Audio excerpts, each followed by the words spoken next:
Hello everyone. Class 10 science physics के batch में आप सभी का स्वागत है। क्लास 10 साइंस फिजिक्स के अंतर्गत हमने आपका एक नया चैप्टर शुरू किया हुआ है जिसका नाम है magnetic effect of electric current. इसके पहले वाला चैप्टर हम आपको पूरा बता चुके हैं। इस चैप्टर में भी हमने आपको पहला वीडियो दे दिया था। इस वीडियो में हमने सबसे पहले तो आपको मैग्नेट के बारे में बताया। हमने बताया the substance which attract only one type of particles that is known as magnet. Magnet have two poles. Magnet के पास दो पोल होते हैं इसे हम north pole and south pole कहते हैं। और मैग्नेट के चारों ओर एक स्पेस होता है, एक जगह होती है जहाँ पर मैग्नेट का फोर्स पाया जाता है, मैग्नेट का फोर्स एक्सर्ट करता है। उस स्पेस, उस जगह को मैग्नेटिक फील्ड कहते हैं और इसे कैपिटल बी से रिप्रेजेंट करते हैं और इसका यूनिट होता है वेबर पर मीटर स्क्वायर। इसके बाद हमने पिछले टर्म पर आपको मैग्नेटिक फील्ड ऑफ लाइन के बारे में भी बताया था कि मैग्नेट के चारों ओर बनने वाली वह imaginary line, the imaginary line form around the magnet which show the strength of magnetic field, जो हमें मैग्नेटिक फील्ड की स्ट्रेंथ के बारे में बताती हैं, उन्हें मैग्नेटिक फील्ड ऑफ लाइन कहते हैं। इसे कंपास के द्वारा खोजा गया, हमने वह भी आपको बताया था। हमने बताया था कि कभी भी दो मैग्नेटिक फील्ड ऑफ लाइन एक दूसरे को इंटरसेक्ट नहीं कर सकती हैं, क्योंकि किसी एक ही जगह पर मैग्नेटिक फील्ड ऑफ लाइन दो अलग अलग डायरेक्शन कंपास के द्वारा शो नहीं करती हैं। तो इतनी सारी चीज़ों की हम लोग जानकारी दे दिए थे। अब हम लोग बात करेंगे अर्थ की। अर्थ भी हमारा अपने आप में एक मैग्नेट है। आपने अर्थ के बारे में सुना होगा कि अर्थ के पास भी दो पोल होते हैं, एक पोल होता है नॉर्थ पोल और एक पोल होता है साउथ पोल। तो अर्थ भी हमारा एक मैग्नेट है। यह भी किसी भी ऑब्जेक्ट को अपनी सेंटर की ओर खींचता है। आप पेन फेंकिए, पेन भी सेंटर की ओर जाएगा। आप देखिए अर्थ पे कहीं इंडिया का नक्शा यहाँ है, हम लोग यहाँ खड़े हैं, लेकिन हम लोग कुछ इस तरीके से खड़े हैं और यह हमें क्या कर रहा है, सेंटर की ओर खींच रहा है ताकि हम अपनी जगह पर स्टेबल रह सकें। तो हमारा अर्थ भी अपने आप में एक मैग्नेट है। वह मैग्नेटिक प्रॉपर्टीज़ को शो करता है। उसके पास भी दो पोल होते हैं, north pole and south pole, और यह लगभग 15 डिग्री का मैग्नेटिक फील्ड ऑफ लाइन दिखाता है। अपने ज्योमेट्रिकल एक्सिस से, ज्योग्राफिकल एक्सिस से यह 15 डिग्री का मैग्नेटिक फील्ड ऑफ लाइन दिखाता है। तो अर्थ भी हमारे लिए एक मैग्नेट की तरह कार्य करता है। और आपको हम बताएं, आपने देखा होगा कि रोडों पर कभी कभी क्या होता है कि खंभे जो होते हैं, पिलर्स जो होते हैं, उनके थ्रू अर्थिंग का काम दिया जाता है। अर्थिंग क्या करता है कि मान लीजिए ज़्यादा अमाउंट में करंट आ गई तो उस करंट को अर्थिंग के थ्रू अर्थ पर पहुंचा दिया जाता है। तो अर्थिंग के लिए भी हमारे इस अर्थ का यूज किया जाता है, इसकी मैग्नेटिक प्रॉपर्टीज़ का यूज किया जाता है। कई घरों पर भी अर्थिंग लगाई जाती है जहाँ ज़्यादा अमाउंट, यानी कि कोल्ड रूम वगैरह, या ज़्यादा करंट की जहाँ ज़रूरत पड़ती है तो वहाँ पर हम लोग अर्थिंग का प्रयोग करते हैं, जिससे एक्सटर्नल जो ज़्यादा मात्रा में करंट आई हुई है उसे अर्थिंग के थ्रू अर्थ में वापस भेज देते हैं, जिससे हमारे घर का जो अन्य सिस्टम है, जो बिजली, पंखा, फैन या जहाँ पर भी इलेक्ट्रिसिटी जा रही है, उसका नुकसान जल्दी नहीं होता है। मतलब एक तरीके के फ्यूज का ही काम करता है। तो जो हमारा अगला टॉपिक था वही यही था, मैग्नेटिक इफेक्ट ऑफ अर्थ। तो हमने बताया अर्थ अपने आप में मैग्नेट है, हर ऑब्जेक्ट को सेंटर की ओर खींचता है, दो पोल होते हैं। इसका यूज हमारे घर के जो इलेक्ट्रिकल अप्लायंसेस है उसको सेव करने के लिए किया जाता है, लेकिन इसका मेनली यूज वहीं करते हैं जहाँ पर बड़े बड़े, जहाँ पर कोई कारखाना है, कोई कोल्ड रूम है, जहाँ पर बिजली का, अत्यधिक बिजली का काम होता है, तो वहाँ पर हम लोग अर्थिंग देने की प्रक्रिया करते हैं और इस अर्थिंग से एक्सटर्नल करंट को वापस धरती में उतार देते हैं। क्लियर है। अब इसके बाद जो हमारा टॉपिक है वह है इलेक्ट्रोमैग्नेट। पेपर में पूछेगा व्हाट इज इलेक्ट्रोमैग्नेट। इलेक्ट्रोमैग्नेट क्या है, बात समझ में आ रही है? तो पेपर में पूछेगा व्हाट इज इलेक्ट्रोमैग्नेट, इलेक्ट्रोमैग्नेट क्या है। तो इलेक्ट्रोमैग्नेट के बारे में बताते हैं कि अगर कोई वायर है, वायर में करंट जा रहा है, तो यह वायर अपने चारों तरफ एक मैग्नेटिक फील्ड जनरेट करेगा और इस कॉम्बिनेशन को ही हम लोग क्या कहेंगे, इलेक्ट्रोमैग्नेट कहेंगे। यानी कि when current passes through in any conductor then it generates, it arise magnetic field around it. That type of combination is known as electromagnet and this phenomena is known as electromagnetism. अगर कोई पूछे electromagnet क्या है तो आप कहिए कि जब किसी कंडक्टर में करंट को भेजा जाता है तो करंट के चारों ओर मैग्नेटिक फील्ड जनरेट हो जाती है। इस कॉम्बिनेशन को इलेक्ट्रोमैग्नेट कहते हैं और यह पूरी प्रक्रिया, यह पूरी फिनोमिना इलेक्ट्रोमैग्नेटिज्म कहलाती है। तो वायर में करंट फ्लो होने पर उसके चारों ओर मैग्नेटिक फील्ड का जनरेट होना इलेक्ट्रोमैग्नेटिज्म कहलाता है। अब बात करें इलेक्ट्रोमैग्नेटिज्म के बारे में, इसकी खोज कैसे हुई, तो एक एक्सपेरिमेंट हुआ। क्या एक्सपेरिमेंट का नाम था ऑर्स्टेड एक्सपेरिमेंट। इसी एक्सपेरिमेंट की मदद से इलेक्ट्रोमैग्नेटिज्म की खोज हुई।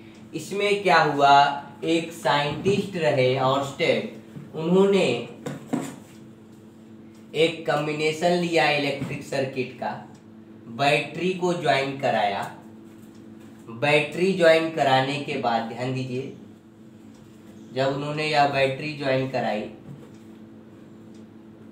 ठीक, उन्होंने की लगाया। की को हमने आपको बताया था पिछले चैप्टर में, की कुछ इस तरीके की होती है, ये आपकी बैटरी का साइन होता है,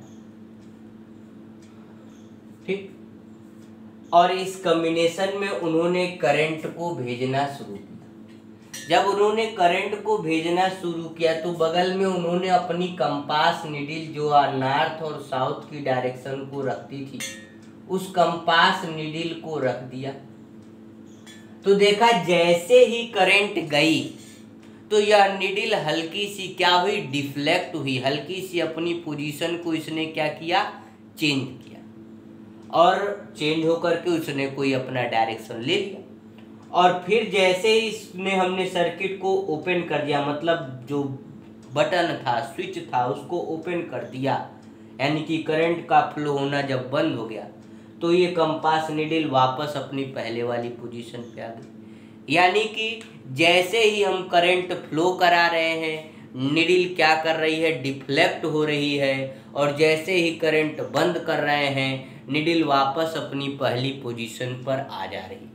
इस एक्सपेरिमेंट के द्वारा ही उन्हें यह लगा कि अगर करंट जाती है तो कुछ न कुछ मैग्नेटिक फील्ड जनरेट करती है, और जनरेट करने के कारण ही इस कंपास निडिल में डिफ्लेक्शन होता है। वह कंपास निडिल अपने रास्ते को बदलती है, डिफ्लेक्ट करती है, अपनी पोजीशन को चेंज करती है, और इस एक्सपेरिमेंट के द्वारा ही इलेक्ट्रोमैग्नेटिज्म शब्द की खोज हुई। इलेक्ट्रोमैग्नेटिज्म आपके सामने आया। तो यह आपका ऑर्स्टेड एक्सपेरिमेंट है, छोटा सा एक्सपेरिमेंट है। अब आप सोचिए, उस समय न इलेक्ट्रॉन पता था, न प्रोटॉन पता था, न चार्ज के बारे में जानते थे, तो केवल उस कंपास निडिल की मदद से अगर इतनी भी खोज की गई है तो यह भी उस समय के लिए अपने आप में एक बड़ी बात रही। तो ऑर्स्टेड एक्सपेरिमेंट के द्वारा ही हमने पता चला कि किसी वायर में करंट जाने पर उसके चारों ओर मैग्नेटिक फील्ड जनरेट होती है। अब बात आई कि मैग्नेटिक फील्ड तो जनरेट हो गई, लेकिन उसकी डायरेक्शन कैसे डिसाइड की जा, कि भाई इधर से करंट गई तो ये कौन सा पोल बना, इधर से करंट आई तो ये कौन सा पोल बना। डायरेक्शन नहीं फिक्स हो पा रहा था, और इस डायरेक्शन को फिक्स करने के लिए एक रूल दिया गया। उस रूल का नाम है राइट हैंड थंब रूल। क्या नाम है?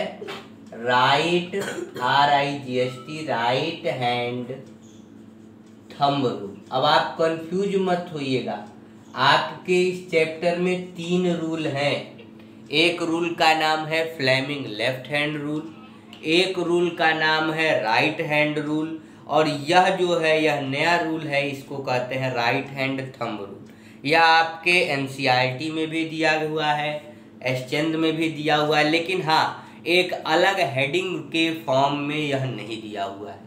तो राइट हैंड थंब रूल, इस रूल के अकॉर्डिंग बताया गया कि किसी वायर को, ये मान लीजिए मार्कर एक वायर है, किसी वायर को अपने राइट हैंड से इस तरह से पकड़िए।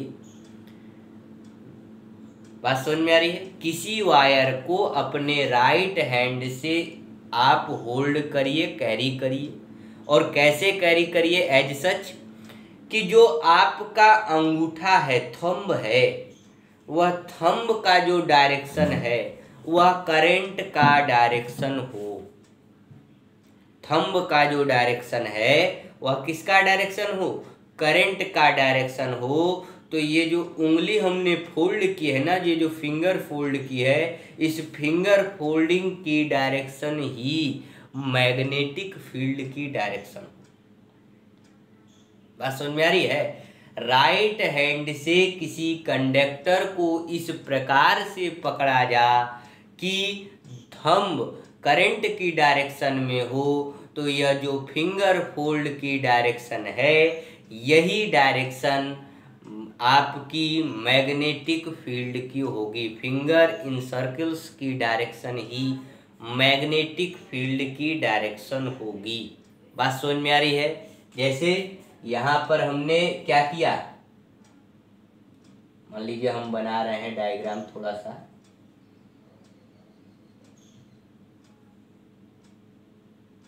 हमारा हाथ हो गया, ये उंगलियां हो गई।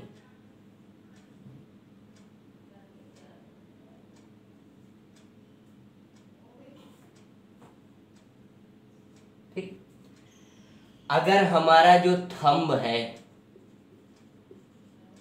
यह थंब करंट की डायरेक्शन यानी I के बारे में बताया, तो जिस तरीके से हमने यह उंगलियां फोल्ड की है ना, यह उंगलियां कुछ ऐसे फोल्ड की हैं, यह इस तरीके से, तो यह जो उंगलियों का फोल्ड का डायरेक्शन है, फिंगर्स इन सर्कल्स का डायरेक्शन है, वही आपकी मैग्नेटिक फील्ड का डायरेक्शन।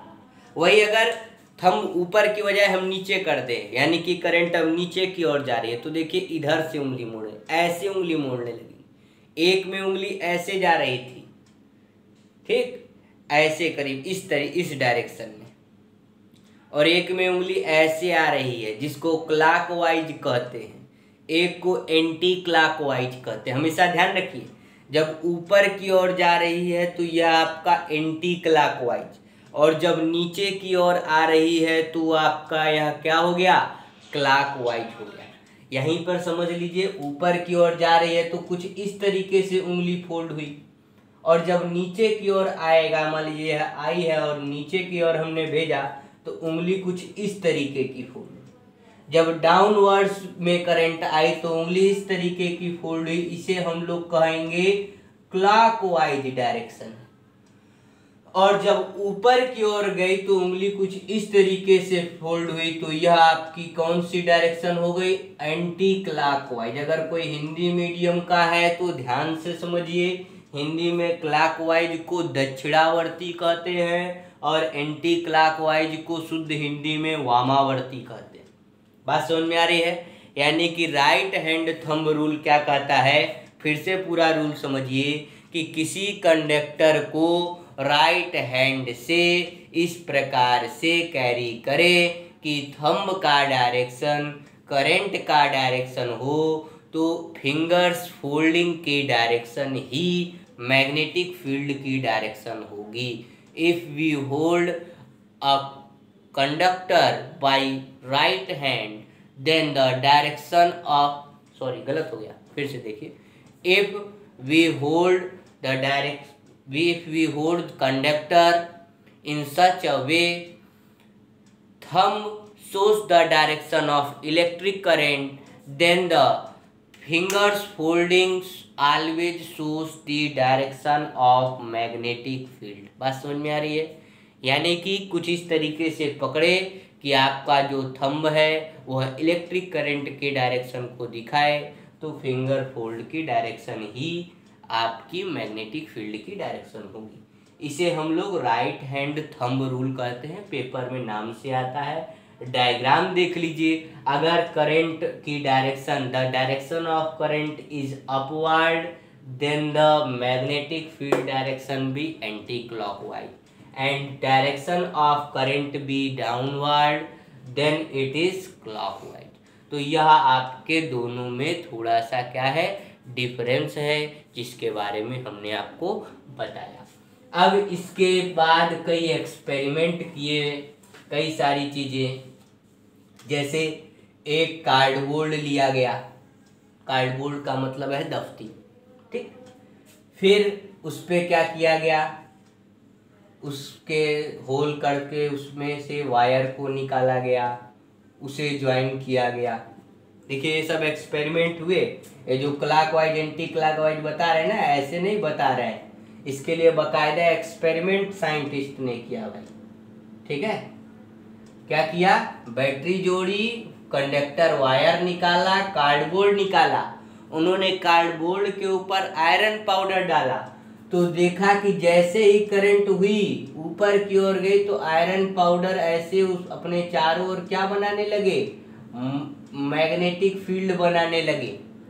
नीचे आई तो फिर से आयरन पाउडर क्या होने लगे, इस तरीके की मैग्नेटिक फील्ड बनाने लगे, और उनका जो बनाने का डायरेक्शन था वो कुछ इस तरीके का था। यानी कि नीचे आ रहे हैं तो करंट का जो डायरेक्शन है कुछ इस, भाई अभी अभी रूल पढ़ाए, नीचे आएंगे तो इधर से होगा, इधर से यानी कि क्लॉकवाइज। ऊपर जा रहे हैं तो ऐसे होगा, ऐसे यानी कि एंटी क्लॉकवाइज, अभी अभी आपको बताया। लेकिन यह जो है ऐसे नहीं बता दिए, साइंटिस्ट ने बकायदा कार्डबोर्ड के ऊपर आयरन पाउडर रख करके देखा कि आयरन पाउडर कैसे सर्किल में अरेंज हो रहा है, और जब उन्होंने देखा तो पता चला कि भैया इधर का डायरेक्शन एंटी क्लॉकवाइज में है और इधर का डायरेक्शन क्लॉकवाइज में है। ऐसे ही करते करते बीच में जो आपकी मैग्नेटिक फील्ड ऑफ लाइन होंगी वो धीरे धीरे क्या हो जाएंगी, स्ट्रेट हो जाएंगी। उस कार्डबोर्ड की हेल्प से हमें यह पता चला कि जो कार्डबोर्ड की मिडिल पोजीशन है, यहाँ पर एंटी और क्लॉकवाइज और क्लॉकवाइज दोनों के कारण मिडिल में जो मैग्नेटिक फील्ड ऑफ लाइन होंगी वो बहुत ही वीक होंगी और एकदम सीधी हो जाती हैं, स्ट्रेट हो जाती है। तो इस एक्सपेरिमेंट के द्वारा ही इलेक्ट्रोमैग्नेट की डायरेक्शन के बारे में हमें पता चला कि इलेक्ट्रोमैग्नेट से जो मैग्नेटिक फील्ड बनती है, जो मैग्नेटिक फील्ड क्रिएट होती है, उसका डायरेक्शन कैसा है, ठीक। अब जैसे हमें मैग्नेटिक फील्ड तो क्रिएट कर ली, लेकिन अभी अभी हमने बताया था कि हर मैग्नेट में दो पोल होने चाहिए, north pole and south pole. तो इस वायर से हमने मैग्नेटिक फील्ड तो क्रिएट कर ली, उसका डायरेक्शन भी क्रिएट कर लिया, लेकिन अब ये कौन बताएगा कि कौन सा जगह नॉर्थ पोल है, ये वाला हिस्सा नॉर्थ है कि यह वाला हिस्सा नॉर्थ है, यह वाला हिस्सा साउथ है कि यह वाला हिस्सा साउथ है। तो नॉर्थ और साउथ पोल की डायरेक्शन भी डिसाइड करनी पड़ेगी। तो ध्यान दीजिए, साउथ को कुछ इस तरीके से दिखाया जाता है, यानी कि जहां पर क्लॉकवाइज बन रहा है वह आपका साउथ पोल है। अगर यहाँ इसको हम लोग इलेक्ट्रोमैग्नेट मांगे तो यह वाला हिस्सा हमारे लिए कैसा काम करेगा, साउथ पोल का काम करेगा, क्योंकि भैया देखिए कैसा बन रहा है, क्लॉकवाइज बन रहा है। लेकिन जब हम लोग इस वाले हिस्से की बात करेंगे तो इस वाले हिस्से में यह करंट की जो है मैग्नेटिक फील्ड इस तरीके की है, तो यह आपका कौन सा हिस्सा बन रहा है, नॉर्थ पोल बन रहा है। यानी कि एंटी क्लॉकवाइज जहाँ पर मैग्नेटिक फील्ड जनरेट हो रही होगी वह नॉर्थ पोल का काम कर रहा होगा, और जहाँ पर क्लॉकवाइज जनरेट हो रही होगी वह आपका साउथ पोल का काम कर रहा है। यानी कि आपने क्या समझा? आपने समझा कि करंट से मैग्नेटिक फील्ड जनरेट होती है। मैग्नेटिक फील्ड के डायरेक्शन को बताने के लिए आपने राइट हैंड थंब रूल पढ़ा। फिर जब जाने कि भैया यह मैग्नेट है, मैग्नेट के बारे में आपने बस जानकारी ले ली है, तो जब मैग्नेट के बारे में आपने इसकी जानकारी ले ली है तो फिर आप इसके क्या बताए? पोल बताए। तो पोल के लिए भी आपने डिसाइड कर लिया कि एंटी क्लॉकवाइज है तो नॉर्थ पोल है और क्लॉकवाइज है तो साउथ पोल है।